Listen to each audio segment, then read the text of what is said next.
Pangalan niyo po? Kailan po kayo dumating sa UAE? January 6.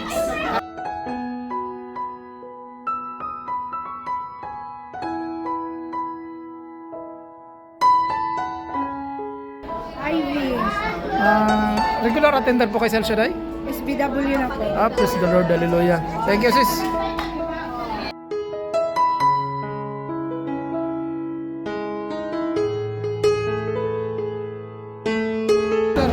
Hello po!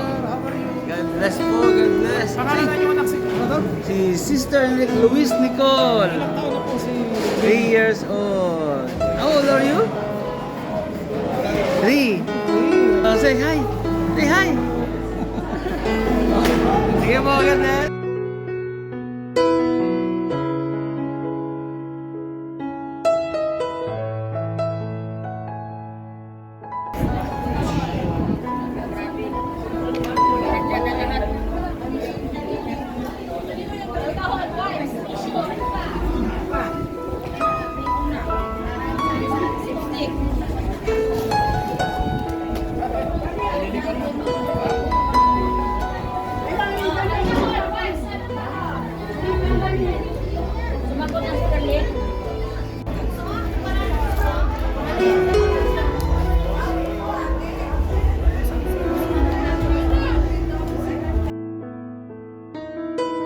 Hello!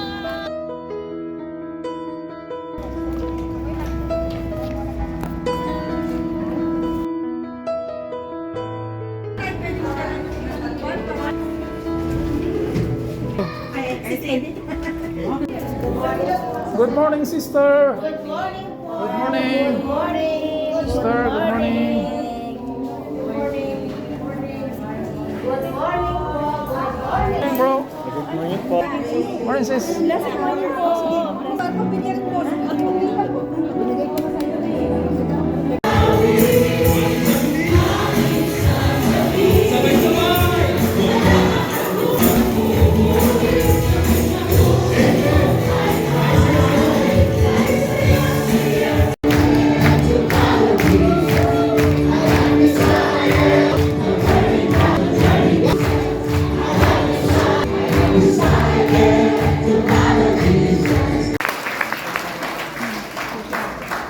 Yung kataasan ng loob mo, pride mo, iwanan mo na yan.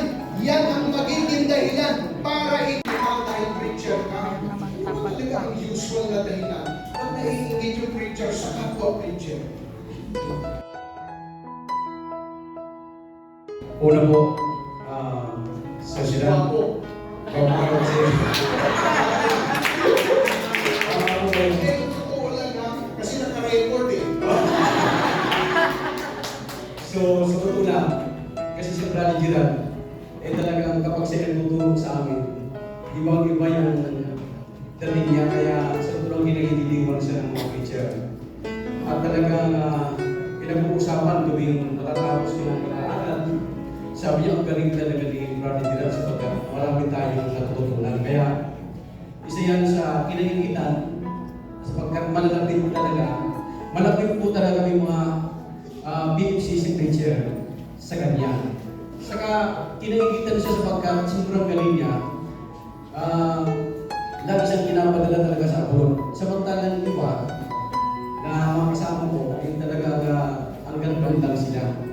Parang lumalabas na, kasi paborito yan ni Brother Vargas. Ngayon, batas.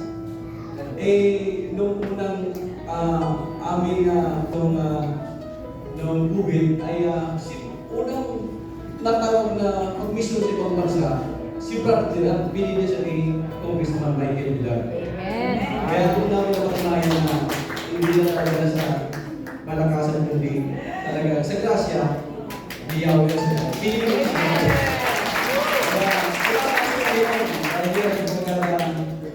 Sa totoo lang, negosyo ka tayo naman ako mapunta dito at nasundan kita.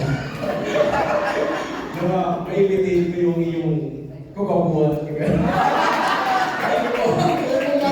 Coco Martin.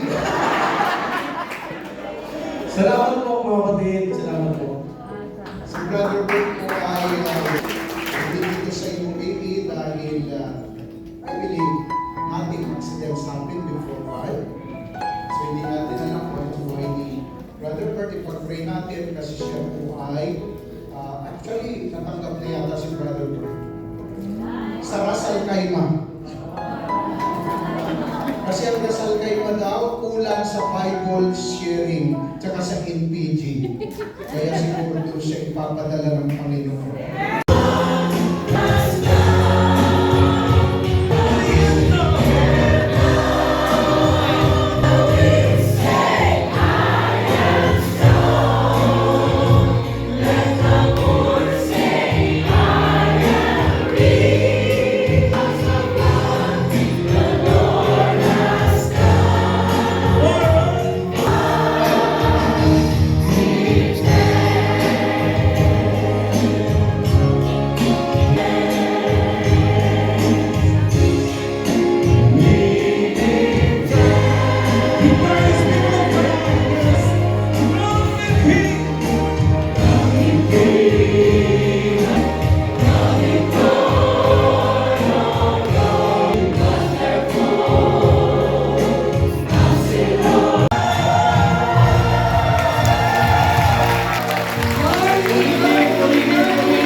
Brother Melvin, isa lang ang pinapaalala sa atin ng Panginoon. Thank you po. Good morning po. Today is January 19, 2025, Sunday. Nandito po tayo sa cafeteria guys. Tayo po ay nagkakape sa umaga nito. Yun po.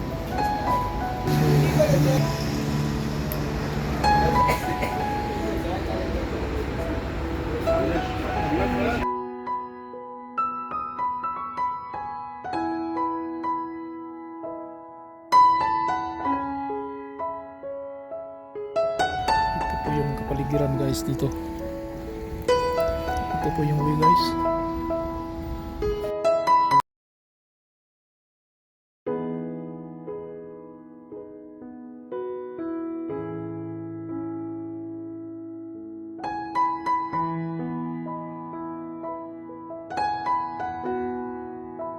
Yung timing guys. Yan guys, nandito na tayo sa harapan ng St. Michael.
Let us begin this celebration. In the name of the Father, and of the Holy Spirit. The Lord be with you.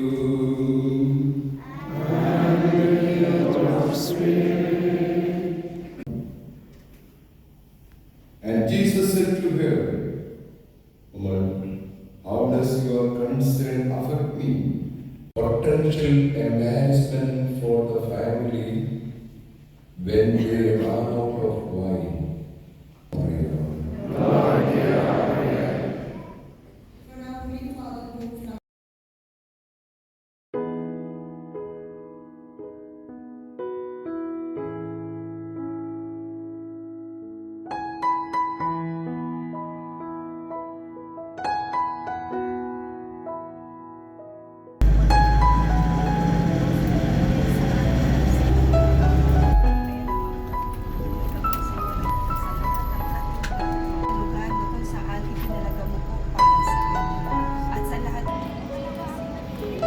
Ayan po sila guys, oh. Hello! Hello!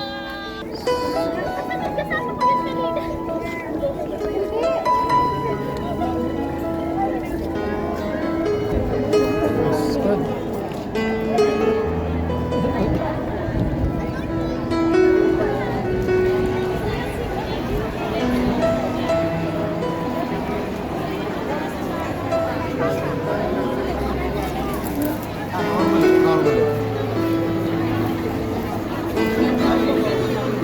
Saan ka?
Sapagkat may maraming activities po at nakita rin nyo, maraming activities dito sa aking mom, St. Mary's. Kaya sa atin, bilang mga Katoliko, mga Kristiyano dito sa St. Mary's, nagbibigyan po tayo ng mga activities. Kaya nag-a-adjust po tayo. Hindi tayo mga Pilipino, magbibigay tayo, di ba? Yes, amen. Kaya sa susunod na rin po, yung ating pagdiriwang ng Santo ngayong linggo ay pinagdiriwang natin ang ikalawang linggo sa ordinaryong panahon. At narinig natin na kasi ibang ngayon, marinig ng ligaya, ng kasiyahan. Di po ba?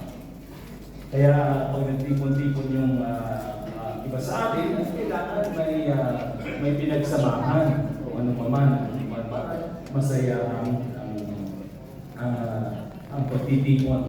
Ang tradisyon po doon, may tinatawag na likod-likod. Yung Vesperas, bago yung araw ng kasal. Sapagkat sabi nila, pag pagkaraw ng kasal, harap-harapan na. Ang Pispiras ay likod-likod muna. Okay? At sa araw ng Pispiras ay marami pong makain. Kaya ina-announce po, sabagat ang pagkain ngayon, ang kakain po, pupunta sa lamesa, ay yung mga nakasuot ng pulang tsinelas. Kaya tignan kung nakaalang kulay ang lahat, yung nanyayaman sa kanyang banal na bibig. Panginoon, hindi ako malalapat na magpatuloy sa iyo. Ngunit sa isang salita mo lamang ay gagaling na ako.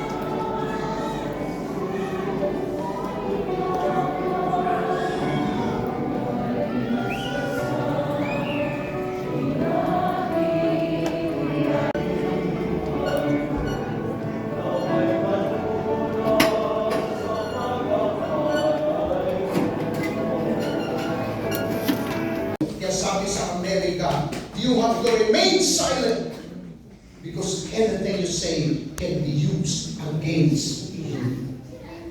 Doon po na. Kayo mga madaldalang Are in the book of life. kailan mo malalaman pag naglilingkod ka na nakasulat o pag nasa kabakong ka na?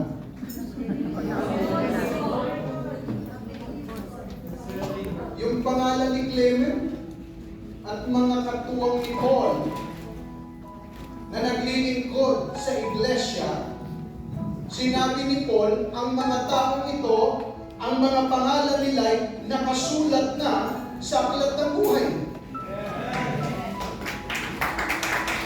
In other words, habang naglilingkod ka sa Diyos, dapat alam mo at sigurado ka na yung pangalan mo ay nasa aklat ng buhay na para inspired ka na pupunta Amen. ng gawain. Kasi pag alam mo para saan ba ito, para kanino ba ako gumigising? Para ba talaga sa Nescafe o para kay Alcicay?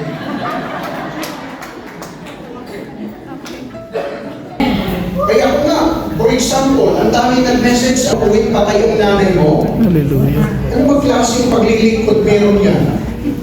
Sabi ng mga yung pag kinurek mo, kaya takot yung mga preacher pag kurek eh. Kasi hindi ka bibigyan ng lampupirig dahil galit sa'yo. Hallelujah. Kaya totoo yan mga kapatid, maniwala po kayo. Kaya takot sila magalit yung mga tao eh. Kaya ngayon pinapamper na lang eh, kahit maniwala niya, mahirap ng kakaway. Eh hindi mo ako ganun mga kapatid.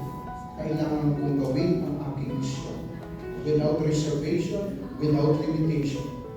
Kailangan kong sabihin ang katotohanan dahil ang katotohanan ang magpapalaya sa akin.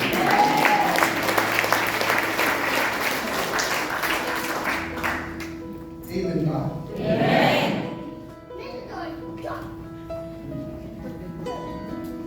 Pagkatapos nito, aalis kayo. Please, hindi nyo attention mga kapatid eh. So wag naman po, SPW2B. Ha? Ready and prepared to receive hard teachings. Verse 16, ano pong sabi doon? Napay daw nakasimango.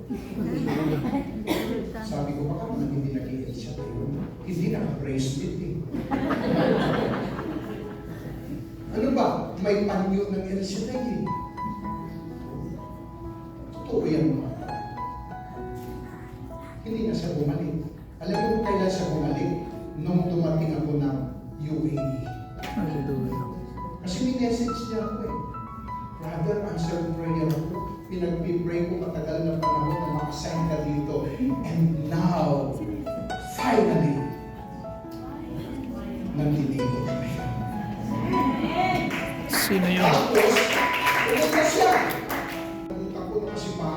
Impact pala talaga yun. Yung facial expression. Impact. Okay? Kaya kahit may problema kayo, huwag niyong tanin yung problema niyo sa gawain. Amen. Kaya kung lagi nag-a-abroad, ayun nga, kaya kinakainitan ako. Kasi magkamukha na lang kami, may brother and brothers eh. Eh ngayon, nawala na si brother and brothers, ito na yung mukha ko natira. So yun mga kapatid. Kaya sa totoo lang, kung may naiinggit, hayaan nyo yun. Hindi ko naman problema yun eh. Kaya mga naiinggit sa akin, hindi ko pinoproblema. Kasi I was pitiable. Bakit? Kasi sinasayang nila ang oras sa kakakigit sa halip na magtrabaho para kay Yahweh Shaddai ang binabantayan, pinagpapalan ng Diyos at gustong hatakin pababa. Gagamitin ko ito sa inyo ang oras. Maraming salamat po. Kung kayo hindi pa kayo napipilitan, kita sa iyo ang picture.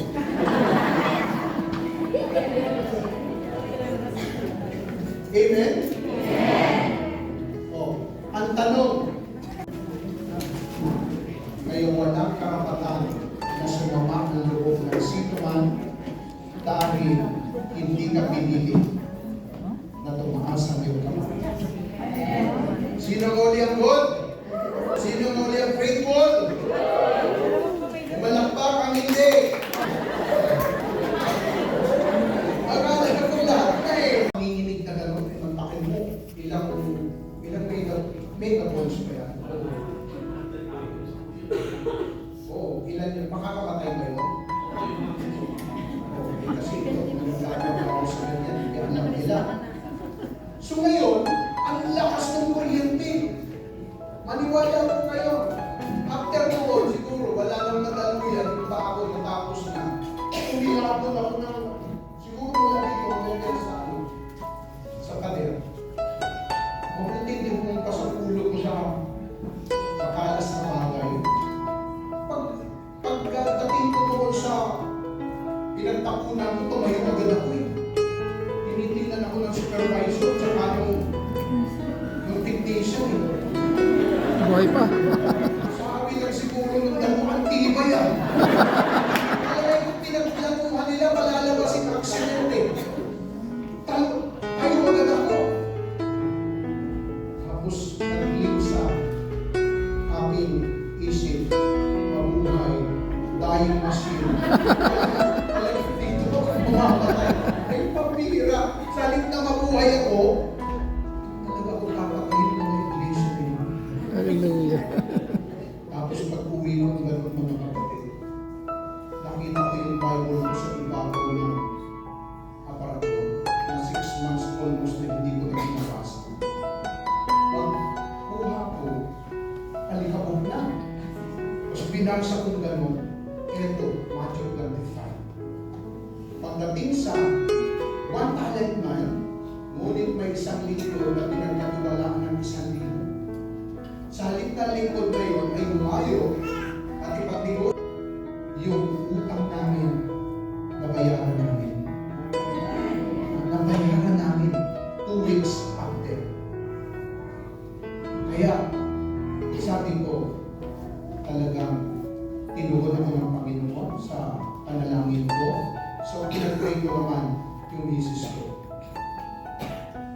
Lord, ito yung puso ng misis ko na siya magsabing babalik na ako sa iyo. Tapos yun mga kapatid, August 14, 1991,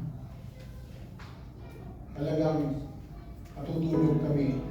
Pinalapit ako ng misis ko. Kasi nanganak siya August 9. Tapos pagkalapit